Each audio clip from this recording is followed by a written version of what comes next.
okumaraho ekizibu eki. Okwombeka ibagiro eri gavumenti ekwatanise n'aba European Union na United Nations okuhwera abariisa n'ababaagi okumaraho ekizibu eki. So looking at the whole area of policy, how we can make the beef production sector strong. And the next area is looking at production, which comes on to the question you asked, looking at disease, looking at breeding, looking at rangelands, looking at water. Aba European Union bagira ngo okwombeka ibagiro eri nikiza kuyamba ababaagi hamwe n'abariisa nk'okwongeraho omutindo gw'enyama hamwe n'okuriisa ente z'omutindo gw'enyama.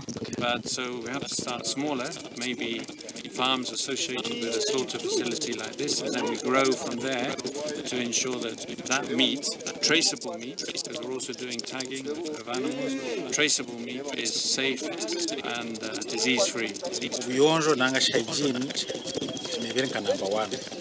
Cyo kurebera akasho cyazezi no ko bazikozere batamu facilities zo kureba hygiene ya 100%. Baba ari umurimo gwo kubaga bashemerwa n'enteekateeka egi. Twasabira kitokiriro tuzimira gufuna n'ibyo tukolaki twetaaga enene obulungi ngangazi tusubira tugenda ganirwamu kandi twamyango batwereze kisya tuza kuma into improving so atubayengera tufere mpango kikwereka nsabantu industry nk'uko mu ntenga 10 yembuzi nka 10 kugenya mu potential supply. Bitor meya wasanga nagira ngo n'obarabe batandika kwombeka ibagiro bitu government ine kuteekateeka hacho kugema amatungo g'abariisa obutatunga endwara.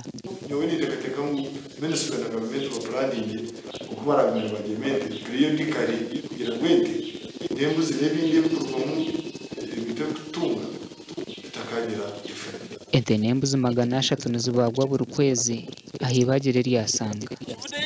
Gashakwa turiya mureba Paulo.